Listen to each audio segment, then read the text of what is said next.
주진우의 이슈 해설. 주진우의 이슈 해설. 구독, 좋아요, 알림 설정 부탁드립니다. 안녕하세요. 주진우 의원입니다. 오늘은 오광수 민정수석의 차명 부동산 보유와 또 차명 대출에 대해서 설명드리겠습니다. 먼저 차명 부동산인데요. 이것은 오광수 민정수석이 검사장으로 재직할 때 일입니다. 그러니까 검사장 재직할 때 차명 부동산을 보유했다는 것이 굉장히 놀라운 일이죠. 1가구 2주택에 걸릴 것 같으니까 그 2주택 중에 하나를 다른 사람 명의로 돌려놓은 것입니다. 오광수 수석의 배우자를 통해서 어떤 지인을 섭외해서 주택 하나를 사실은 오광수 수석의 집인데 이것을 마치 제3자의 주택인 것처럼 이렇게 속인 것이죠. 그래서 그 속이는 과정에서 원래는 차명 부동산이라는 게 서로 짜고 하는 거잖아요. 그래서 검사장 재직 시에는 이게 들키지 않았는데 나중에 10몇 년이 흘러서 이 차명 부동산을 보유한 사람과 분쟁이 생긴 거예요. 그래서 서로 소송을 하다 보니까 이 사실이 드러나게 됐습니다. 소송 중에 어떻게 차명 부동산을 보유하게 됐는지를 서로 다 적어서 내다 보니까 어떻게 보면 빼박이죠. 그러니까 오광수 민정수석은 차명 부동산 보유 사실은 이제 입증이 된 겁니다. 이게 왜 문제냐면요. 첫째로 1가구 2주택이 중과세가 되지 않습니까? 전형적인 내로남불이에요. 검사장 정도 되면은 굉장히 법을 집행해야 돼서 엄정하기도 해야 되지만 기본적으로 사회 지도층이잖아요. 근데 거기에 대해서 솔선수범하지는 못할 망정 본인이 몰래 차명 부동산을 보유하고 그로 인해서 탈세까지 한 겁니다. 1가구 2주택이면 세금 훨씬 많이 냈겠죠? 근데 그냥 차명으로 부동산을 하나 보유하다 보니까 1가구 1주택처럼 보이면서 부동산 세금을 탈세를 한 것이죠. 일반 국민들이 다 내는 세금을 이 검사장만 쏙 빼고 안 낸 것입니다. 그리고 그 차명 부동산을 보유하게 되면 그 검사장은 매년 그 공직자로서 재산을 등록하고 공개하도록 되어 있거든요. 그래서 이것을 재산 공개에 있어서도 허위로 공개한 것이죠. 그러니까 공직자윤리법을 또 정면으로 위반한 것입니다. 또 부동산 실명법도 위반한 거죠. 모든 부동산은 차명으로 보유 못하도록 되어 있는데 부동산 실명제를 바로 위반함으로써 그 당시 차명 부동산으로 인해서 3가지 법률을 다 위반했던 것입니다. 근데 어제 저녁에 불거진 내용을 보면 이 차명 부동산 보유 외에도 현직 부장검사 시절에 차명 대출을 또 일으켰습니다. 이 차명 대출이 굉장히 문제인데요. 액수도 커요. 15억을 자기 지인한테 부탁해서 15억을 네 명의로 대출을 받아줘. 그리고 그 네 부동산도 좀 담보로 넣어줘. 이렇게 해서 15억 원을 대출 받았는데 그럼 그 돈을 누가 썼느냐? 그 저축은행의 대주주, 저축은행의 사주라고 하죠. 저축은행을 가진 그 사주가 이 15억을 갖다 쓴 겁니다. 첫 번째 현직 부장검사가 저축은행 사주의 부탁을 받고 차명 대출에 협조한다? 얼마나 부적절한 친분관계가 두터우면 이런 범죄 행위까지 도와줍니까? 그리고 두 번째로 차명 대출은요 굉장히 문제인 것이 우리 양문석 의원 사기 대출 사건에서 보셨다시피 이것은 기본적으로 자기가 대출 받는 게 아니고 다른 사람 명의로 대출을 받는 거기 때문에 저축은행에 대한 사기죄가 성립합니다. 원래 저축은행은요 내가 저축은행 주인이더라도 그 저축은행에서는 대출을 전혀 못 받도록 되어 있습니다. 이거 출자자 대출이라고 하거든요. 왜 이렇게 해놨느냐? 우리 저축은행에 일반 국민들이 예금하실 때 보통 5천만 원 이하로 예금을 하시잖아요. 근데 그 이유가 5천만 원까지는 국가가 예금을 담보로 보증을 해줍니다. 그러니까 저축은행이 망해도 5천만 원 이하까지는 예금과 이자를 합쳐서 국가가 대신 변제를 해주는 거죠. 그러니까 우리 국민 세금으로 보전을 해줘야 되는 거예요. 그렇기 때문에 저축은행이 망하면 어떻게 되겠습니까? 국민의 주머니가 털리는 겁니다. 그래서 저축은행이 망하지 않도록 여러 가지 규제를 하는데요. 그 규제 중에 핵심이 저축은행의 사주는 그 저축은행 돈을 아예 못 건드리도록 돼 있어요. 그게 허용된다면 저축은행은 내가 내 자본을 들여서 예를 들어서 100억 정도 들여서 저축은행을 하나 세우면 그 정부에서 5천만 원까지는 다 보증을 해주니까 이자를 좀 높게 주면 예금이 몰릴 거 아니에요. 그러면 나는 100억 주고 저축은행을 만들었지만 그 예금 자체는 몇십 조 단위가 몰릴 수가 있거든요. 그럼 그 돈을 가지고 대출을 해주는데 국가가 담보로 만든 은행이 일반 국민들한테 대출하는 건 문제가 없는데 그거를 자기가 대출을 받아가면 그 저축은행 사주의 리스크가 국민들에게 바로 전가되지 않습니까? 그렇기 때문에 저축은행의 대주주는 절대로 대출을 못 받도록 돼 있거든요.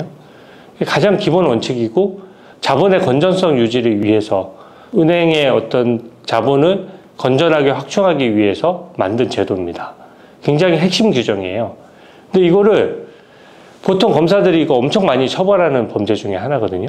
저축은행 사주쯤 되면은 자꾸 저축은행 자기 원래 사업도 있으니까 저축은행 돈에 자꾸 손을 대고 싶어요. 그래서 이건 걸리면 굉장히 세게 처벌하는 건데 이거를 처벌하기는커녕 저축은행 사주랑 짜고 자기 친구를 통해서 차명대출을 15억 정도 일으켜서 그 돈은 그 저축은행 사주한테 갖다 주는 거죠. 그러니까 이런 차명대출을 알선해 준다는 것 자체가 엄청난 범죄 행위입니다. 이게 어떤 범죄가 되냐면요. 일단 15억을 대출 받았기 때문에 저축은행에 대해서는 사기 대출이 됩니다. 저축은행 입장에서는 이렇게 법상 금지되어 있는 출자자 대출을 하는 거를 알았다면 대출을 할 수가 없겠죠. 내가 다른 사람 명의로 대출하려는 걸 안다면은 은행에서 대출해 주겠습니까? 차명 대출로서 실제 대출을 받는 사람을 속여서 대출을 받는 것이기 때문에 사기 대출이 되고요. 5억 원 이상은 특정 경제범죄 가중처벌 등에 관한 법률로 가중처벌되는데 이게 형이 엄청 무거워요. 벌금형도 없습니다. 유기징역 3년 이상이에요. 그러니까 이 차명대출도 결국 그 저축은행 사주가 대출금을 못 갚으면서 10몇 년 지나서 이게 소송이 일어나면서 분쟁이 생기면서 결국 들키게 된 거거든요. 그러니까 만약에 그 당시 이게 들켰다라고 하면은 무조건 징역 3년 이상을 감옥에서 보내야 되는 중대범죄입니다. 그래서 굉장히 문제인 것이고 출자자 대출을 금지한 상호저축은행법도 위반한 것이죠. 그러니까 이게 민정수석의 직위랑 일단 기본적으로 맞지 않아요. 제가 지적하고 싶은 거는 크게 두 가지입니다. 첫째, 검사는 이 일반 국민들에 대해서 수사도 하고 잘못한 것을 찾아서 기소도 하고 처벌도 하잖아요. 근데 자기가 범죄를 저지른다? 이거는 너무나 이율배반적이고 직업윤리를 위반한 정도를 넘어서서 정말 심한 거예요. 내로남불의 끝판왕을 보여주는 겁니다. 내가 범죄를 수사하는 사람인데 뒤에서 몰래 범죄를 저지른다? 무슨 범죄 누아르 영화도 아니고 이렇게 하는 거는 허용되기 어렵거든요. 그리고 범죄 행위 하나하나가 더 무거워요. 그러니까 차명부동산 보유는 1가구 2주택 그 중과세를 피하기 위한 조세범 처벌법 위반, 공직자윤리법 위반, 또 부동산 실명법 위반, 또 차명대출은 특경법상 사기죄, 또 저축은행법 위반, 무려 세게 처벌받는 5개 범죄를 저지른 겁니다. 그리고 그 시점이 검사로서 일하고 있으면서 낮에는 다른 사람 구속하고 밤에는 이런 짓 하고 이게 허용될 수 있겠습니까? 이렇게 살아온 행태에 대해서 그 개인에 대한 비난을 넘어서 우리가 공직을 믿고 맡길 수가 있습니까? 그 점에 대해서 굉장히 저는 파장이 크다고 생각하고요. 두 번째는요, 이 민정수석 직위가 결국은 대한민국의 법치랑 사법 시스템을 만드는 데 있어서 어떻게 보면 컨트롤 타워거든요. 그러면 이 자리에서는 두 가지 큰 기능을 합니다. 첫째, 인사검증의 어떻게 보면 최종 사령탑 같은 자리예요. 그러면 본인이 5개의 실제 범죄 행위를 했고 그게 10몇 년 뒤에 비록 소송을 통해서 밝혀져서 이제는 공소시효가 지나서 처벌할 수는 없지만 이 범죄행위가 어떻게 보면 법원 재판을 통해서 완전히 드러난 거거든요. 그러니까 본인이 범죄까지 저지른 사람이 다른 사람의 인사검증 기준을 어떻게 세우겠느냐는 거예요. 보통 인사검증 기준은 범죄 기준보다는 훨씬 더 엄격합니다. 범죄가 아니더라도 국민 눈높이에 맞지 않으면 그 고위공직자나 공직자를 임용할 때 그 기준에 따라서 엄격하게 해야 되는 것이거든요. 그러니까 입시 비리로 처벌까지 안 되더라도 아빠 찬스나 이런 것들을 써서 만약에 자기 아들만 부당하게 챙겼다라고 하면 그 자체로 처벌은 되지 않더라도 공직으로서는 부적합 판단을 내려야 되잖아요. 근데 본인이 5개 중대범죄를 저지른 사람인데 다른 사람의 인사검증을 하면서 야, 이 사람은 공직으로서 결격이야 라고 얘기할 수 있겠냐는 거죠. 그러니까 공직의 인사검증 기준이 현격히 낮아지면서 국민들에게 피해가 돌아갈 위험이 있다는 말씀을 드리고 싶고요. 두 번째는 이것은 또 현재 민주당에서 사법 시스템을 막 바꾸겠다라고 하고 또 그로 인해서 사정기관들에 대한 관리감독 문제가 대두되지 않습니까? 윗물이 맑아야 아랫물이 맑은 거예요. 근데 위에 가장 사정기관에 어떻게 보면 컨트롤 타워 역할을 하는 민정수석이 자기가 범죄를 저질러서 그게 만천하에 공개되고 그것도 의혹 수준이 아니라 소송의 그 어떤 서류를 통해서 그게 다 나와서 결국은 본인이 잘못을 시인하고 사과할 정도가 된다면은 이거 사실관계가 거의 확정된 거거든요. 그랬을 경우에 뭐 밑에 사람들한테 영이 서겠느냐는 거예요. 자기는 검사 시절에 범죄를 저질러 놓고 검사 보고 니네 법과 원칙에 따라 제대로 수사해 라고 말할 수 있겠느냐. 또 더더구나 이제 민주당이 폭주해가지고 정무직인 대통령 말을 잘 듣는 법무부 장관이 중립성을 지켜야 될 검사까지 징계하도록 만들어 놨잖아요. 그런 기준대로라면은 가장 크게 징계받아야 될 사람이 오광수 수석이죠. 물론 그 당시 검사 시절에 들키지 않았을 뿐이지 이거는 뭐 징계 정도가 아니라 감옥 가야 되는 일이죠. 그 당시에 됐으면 감옥에 갔을 겁니다. 그래서 이게 아무리 우리가 인사검증 기준이나 이런 게 떨어졌다고 하더라도 본인이 본인을 셀프 검증하면 안 되잖아요. 근데 이번에 민정수석이 임명되면서 자기는 아무도 검증을 안 한 거예요. 자기는 검증받지 않고 그 자리에 가고 다른 사람은 검증하겠다? 저는 이건 허용될 수 없다라고 생각합니다. 어제 양문석 의원도 항소심 재판이 있었어요. 근데 저번에 양문석 의원은 당선 무효형이 확실시 된다라고 했는데 어제 재판도 사실 마찬가지였습니다. 양문석 의원하고 이게 오광수 수석의 그 사기 대출이 거의 수법이 비슷해요. 이제 그 오광수 수석 같은 경우에는 대출을 15억 받는 과정에서 명의를 속인 것이고 누가 대출 받는 것인지를 속인 것이고 양문석 의원 같은 경우에는 새마을금고에서 사기 대출을 11억 원 받으면서 이것을 용도를 속인 겁니다. 딸 명의로 대출을 받으면서 사실은 이 대출 받은 돈으로 기존에 아파트 구입 자금으로 썼던 빚을 대신 갚으려고 이걸 받은 건데 마치 사업을 할 것처럼 사업자 대출을 받은 거예요. 그러니까 부동산 대출은 규제 때문에 못 받으니까 사업자 대출로 전환해서 받은 거고 그러니까 사업에 썼다는 걸 증빙하기 위해서 온갖 허위 서류를 썼거든요. 오광수 수석도 마찬가지입니다. 그렇게 차명 대출이 일어나려면 온갖 서류가 다 거짓이어야 돼요. 대출자가 누구입니까?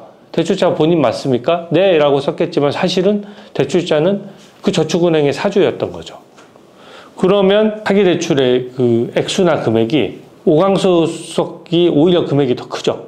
그러니까 5억 원 이상 가중처벌 규정이 적용받으니까 양문석 의원 같은 경우에 손실이 없이 이제 갚았거든요. 근데 1심에서 징역 1년 6월에 집행유예 3년이 나왔습니다. 그래서 지금 어제 항소심 재판이 열렸지만 딸이 나와서 마치 서류를 제대로 보지 않고 서명을 했다는 식으로 증언을 했어요. 근데 이게 그렇게 될 수가 없는 것이 사업자 대출과 부동산 대출은 엄청 다른 거예요. 그 자리에서 양문석 의원도 그 배우자와 함께 자신의 아파트를 담보로 제공해야 됐기 때문에 본인들도 대출 받을 때 같이 갔었거든요.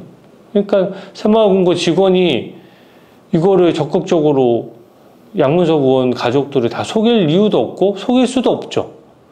이거 이 사람들은 아는 거예요. 사업자 대출이면은 사업에 써야 되기 때문에 그 물건을 사는데 증빙서류 같은 거를 3개월 내에 다 제출해야 되는데 그거 다 설명받아 놓고 어제 양문석 의원 다른 증언에서 잘 기억 안 난다는 식으로 설명이 좀 부족했다는 식으로 증언을 했습니다.